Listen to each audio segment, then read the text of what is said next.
So, welcome to Unit 3, Activity 2, where we are going to be learning about resumes and cover letters.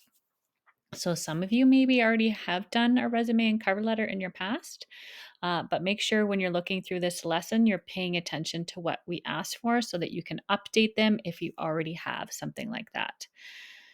So, to be considered for any future job, you have to go through the interview process where you would generally bring your resume and cover letter with you, and employers know what they are looking for.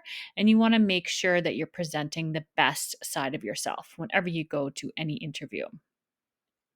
So, here, when we talk about resumes and cover letters, first impressions are really important. Of course, first impressions are generally when you're in an interview. So, look through this video and look at some of the resume errors that they're talking about and make sure that you're not doing the same errors when you're doing your resume and your cover letter. So, how to write a cover letter?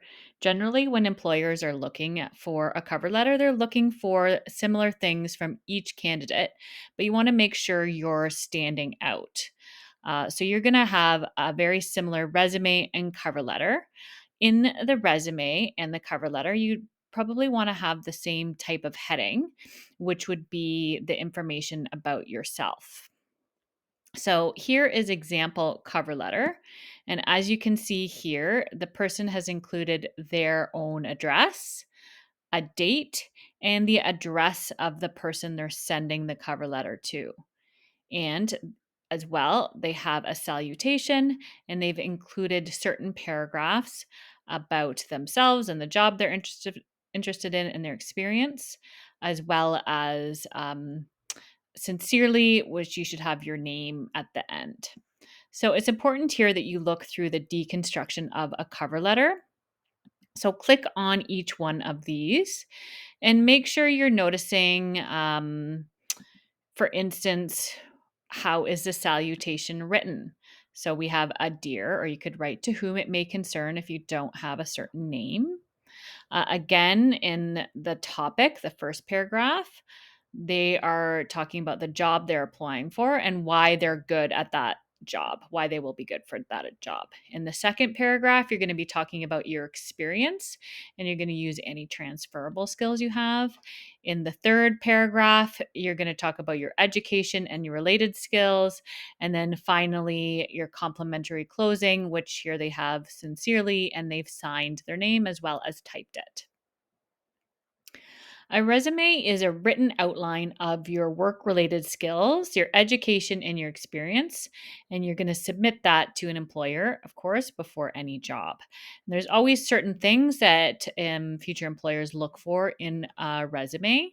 You should have your name very prominently on the paper, as well as your dress that would match your cover letter, and as well as an appropriate email. You need to include any work experience with very point form what you did at that job. You should have it generally written most recent to least recent. So you can see here it's 2018, 2019, and then you go down to 2015. So here the person's put camp counselor, babysitter. You should also include your skills and education. So maybe if you're working on your OSSD, when are you planning on graduating? What grade are you currently in? And so on. Maybe you're really good at guitar and you want to make sure that that's highlighted for whatever job you're applying for. Maybe you have first aid, you're part of SHSM, and then you want to put references available upon request. In resumes as well, you could have work experience and volunteer work as a different category. You could also list your hobbies, things like that, if you feel like you don't have a ton of work experience. Everybody should have some volunteer experience. You all have education. You can use your imagination for what you're putting on your resume as well, as long as it's accurate. So for your consolidation here, make sure you're doing journal activity 3.2, which talks about how often should you update your resume? Why should you ensure that someone proofreads your resume? Very, very important here.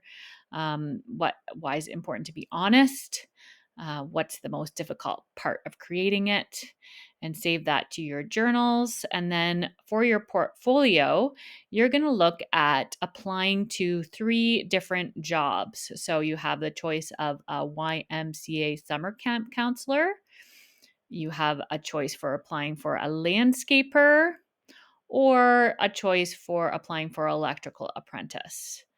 So once you pick which one you think you most category you most could apply to, your task 2 is now to create a resume and cover letter tailored to one of those positions.